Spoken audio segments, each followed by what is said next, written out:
Leslie again and welcome back to my YouTube channel. And today's video, ang gagawin natin ay tuturuan ko kayo kung paano gumawa ng thumbnail at paano i-insert ang thumbnail sa inyong videos. Just keep on watching! So ayan, kung wala kayong PixArt, mag-download kayo ng PixArt dahil PixArt ang ginagamit ko. Yan, click natin, yan ang lalabas. Click natin yung X. Tapos, yung may parang cross. All photos. Click background. Pumili kayo ng background dahil marami yung background dyan. So, ang napili ko is yellow. Ayan. Tapos, click natin yung crop. Tapos, may crop pa din sa ibabaw. Click natin yan, crop. Dayon, size natin is YouTube. Ayan. Click natin YouTube. Tapos, add photos. Yan. So, scroll natin dyan. Pumili kayo ng pictures kung anong gusto nyong i-edit. So, scroll pa tayo.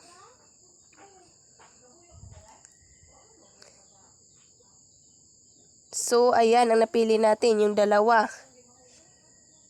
Click add. So, i-edit natin yan.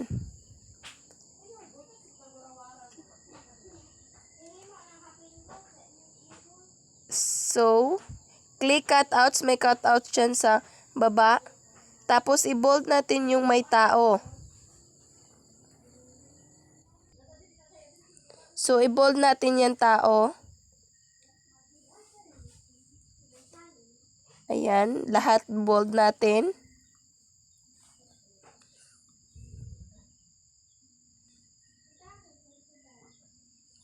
Ayan, lapit na. So, click natin yung may gilid, nasa gilid. Then, click natin yung save. Save natin.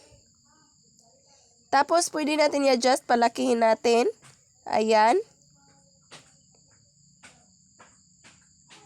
Kayong bahala kung saan nyo ilagay. So, yung isa, ating i-edit. So, click YouTube size. Check. Tapos, cutouts. I-bold natin yung tao. Adjust natin yung size. Yan, bold natin lahat yung tao.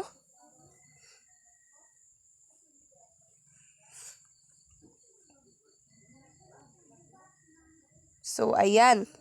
Tapos na. Click yung check na sa gilid. Then, save. Ayan, adjust natin yung size. Pwede natin palakihin.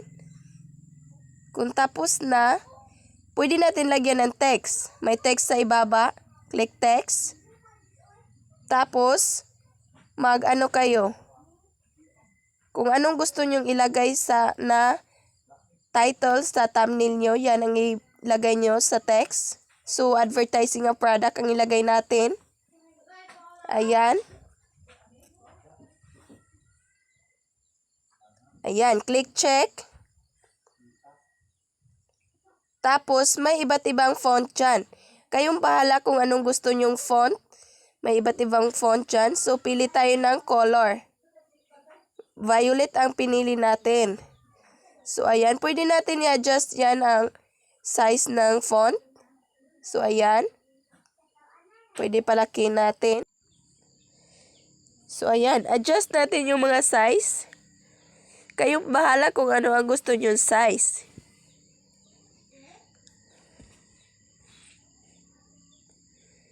Ayan. Ilagay natin sa center.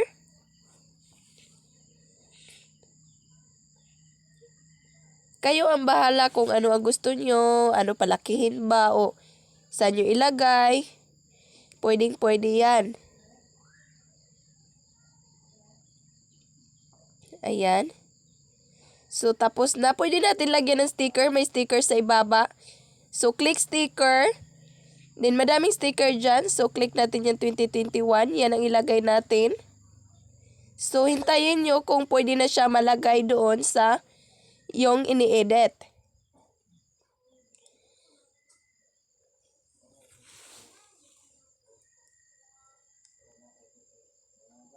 So, naglo-loading pa siya.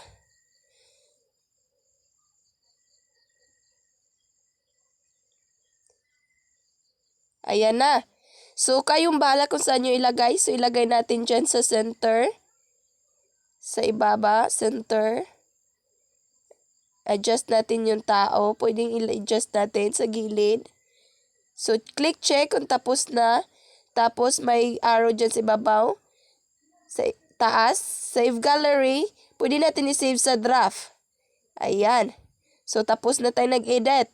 So, kung wala kayong YT, so, YT Studio, download kayo ng YT. Diyan tayo mag-i-edit ng thumbnail. Ilagay natin yung thumbnail. So, may 3 guhit sa iba taas. Click videos. Ayan. So, mayroong isa sa ibabang wala pang thumbnail. So, yan ang edita natin. Ilagay yan, insert. So, click yung may pencil. Ayan. Hintayin. Tapos, may pencil rin sa gilid. Click natin. Ayan.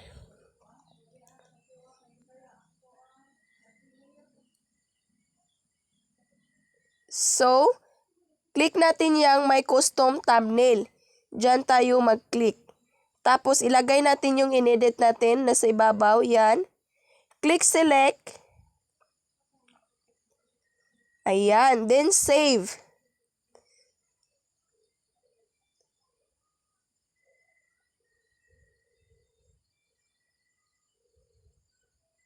Ayan. Tapos na. Diba? Madali lang.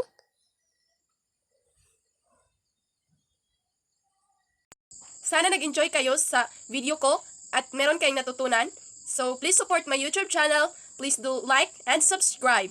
Bye-bye!